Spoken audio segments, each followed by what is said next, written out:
Je me suis souvenu de notre symbole le plus reconnaissable, l'ours qui garde sa taïga. Peut-être que notre ours devrait s'asseoir tranquillement et manger les baies. Peut-être qu'on le laissera tranquille. Non, il ne le sera pas, parce qu'ils essaieront toujours de lui mettre des chaînes pour arracher ses dents et ses griffes. Si cela arrive, Dieu nous en préserve, la taïga sera nettoyée sur le champ. Mais il n'abandonnera sa taïga à personne. Je pense que c'est clair. Alors comment on se dit tout dans ce 12-15 ? J'ai entendu des choses pendant la diffusion du clip. J'adore ce clip, toute une finesse intellectuelle. Bien évidemment, c'est du second degré. Alors je commence par vous, Arlette. Vous adorez ce clip ? Non, je dis qu'il correspond tellement, il est très bien fait dans l'optique poutinienne, si j'ose dire. Voilà, je rappelle à tout le monde que l'ours n'est pas un animal quand même pacifique. Hein. Voilà, c'est pas un nounours, ça n'existe pas. C'est un animal qui attaque, qui est rude, et on voit bien ses griffes. Ce qui est extraordinaire, c'est que, contrairement à nos clips de campagne à nous, on ne voit pas le candidat. Ouais. Ce n'est pas la peine, de toute façon, puisqu'il n'y en a qu'un et on saura de qui on parle. Et c'est la voix de Poutine, donc c'est aussi un choix.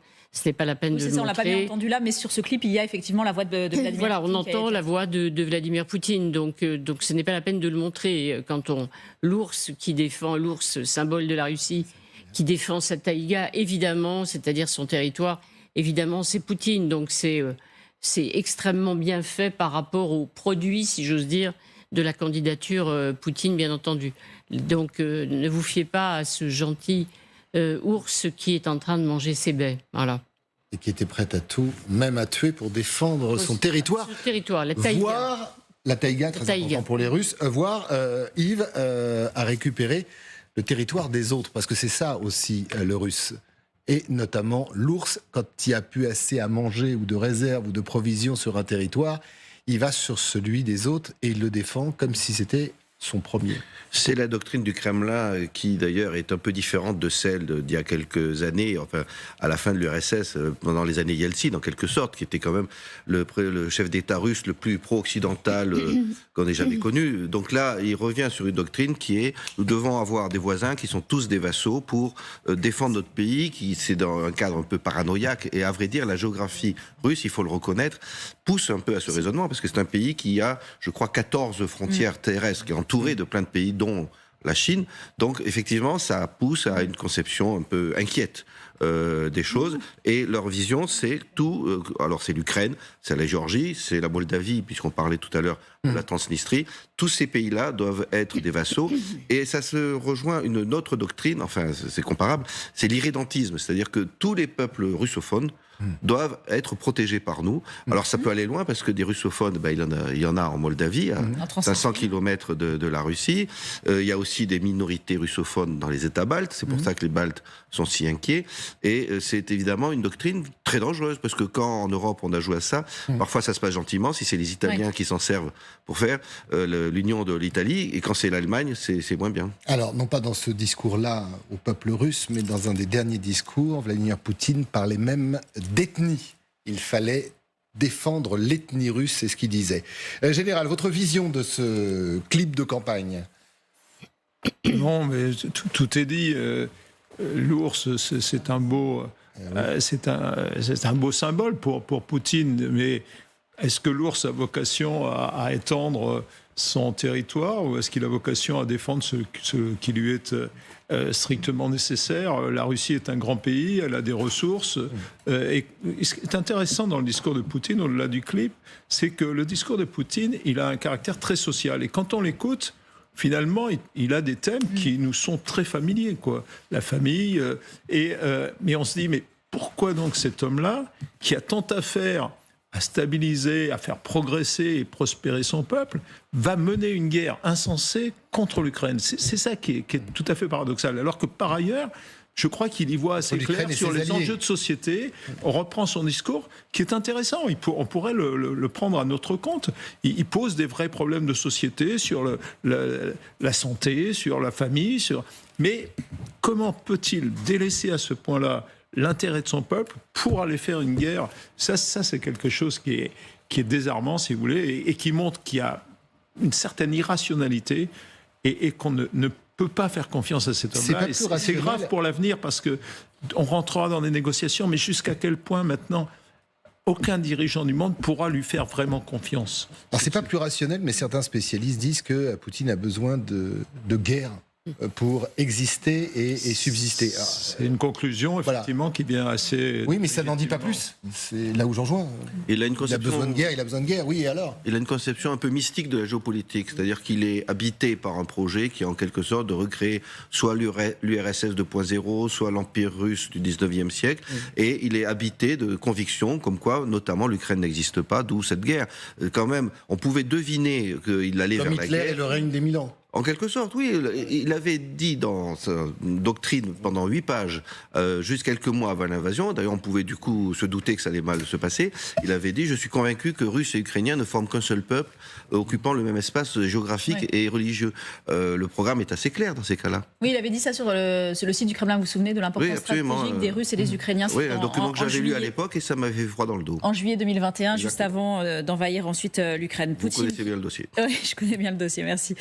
Poutine qui a commencé, contrairement à l'an dernier, non pas à faire un bilan de sa politique intérieure, il avait commencé par ça l'an dernier, mais là à saluer les héros sur le front. Il a remercié les ingénieurs, les agriculteurs qui œuvrent, dit-il, pour les intérêts de la Russie. Il a salué ces efforts de tous pour tenir le front. Votre aide est précieuse. Réécoutons le chef du Kremlin. Je tiens encore à remercier les ingénieurs, entrepreneurs et agriculteurs d'avoir travaillé pour les intérêts de la Russie. Nos actions pour unir tous les efforts sur le front sont en place. Les entrepreneurs russes ont envoyé des milliards de roubles aux volontaires et bénévoles qui soutiennent les militaires et leurs familles.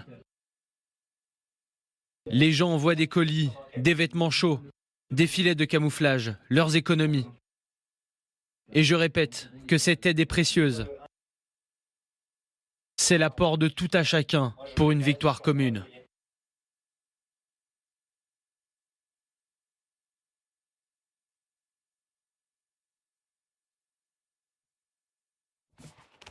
Alors, si la façon douce, selon le maître du Kremlin, ne suffit pas, comme vous l'avez entendu, pour remercier les entreprises, le peuple russe dans cet effort de guerre, il y a la manière forte. Et depuis quelques semaines, on peut dire ça comme ça, l'ex-président russe, un certain Dmitri Medvedev, pratique la manière forte. Vous allez l'entendre, selon Staline.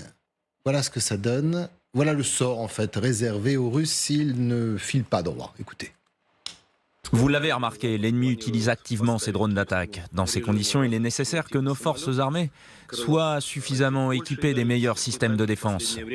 C'est une évidence. Et il n'y a pas si longtemps, j'ai signalé à notre chaîne de commandement que la production de ces systèmes devait devenir une priorité absolue. J'avais déjà alerté il y a plus d'1 an, mais pour que tout le monde comprenne, je vous citerai l'une des célèbres instructions que Joseph Staline avait données en son temps à 2 directeurs d'usine. Il leur avait dit « Vous avez laissé tomber notre pays et notre armée. Vous n'avez pas osé produire autant d'Ilyushin II qu'il ne le fallait. Pourtant, les Ilyushin II sont nécessaires à l'armée rouge, comme l'air, comme le pain. Dès le lendemain, l'un des 2 directeurs fournissait 1 Ilyushin II par jour. Il est clair que cet avion était plus simple que nos appareils actuels, mais quand même. Et l'autre, qui s'appelait Tretiakov, donne lui des MiG. Franchement, Staline lui dit qu'il se moque du pays, de l'armée. Nous n'avons pas besoin de MiG, nous avons besoin d'Ilyushin II. Alors si votre usine pense pouvoir se moquer du pays, elle se trompe cruellement, et elle sera punie pour cela. Je vous demande de ne pas mettre le gouvernement à bout de patience. Je vous demande, faites en sorte de produire plus d'Ilyushin. C'est mon dernier avertissement. Alors autour de la table, il n'est pas seul, il y a des responsables de grands groupes industriels russes. On est d'accord ? La menace est utilisée, comme à l'époque de Staline. Vous regardiez, vous écoutiez ce sonneur de Medvedev avec attention. On est passé à un stade supérieur ? Parce que là, c'est clair, c'est vous produisez ou sinon, au mieux la prison, au pire, l'accident peut-être. Il n'y a rien de nouveau. Et dans le discours de Poutine et dans le discours de M. Medvedev, c'est toujours le message très clair. Tout va bien, Madame la Marquise. Là, c'est pas tout va bien, Medvedev. Hein. Mais oui, mais tout va bien quand même. Il dit que on est toujours fort, on est toujours ferme pour continuer à combattre. Et oui, bien sûr, Medvedev, aujourd'hui, il est un peu Poutine, mais Poutine dur, parce que aujourd'hui, il est comme un mec plus fort. Plus fort, plus ambitieux. Et je pense que, bien sûr, il aborde toujours des sujets anxiogènes. C'est le message de Medvedev. Lui, je pense que c'est le message aux Occidentaux pour avoir un peur. Là, c'était aux Russes et aux entrepreneurs. Là, oui, mais toujours, il mélange des sujets anti-russiques.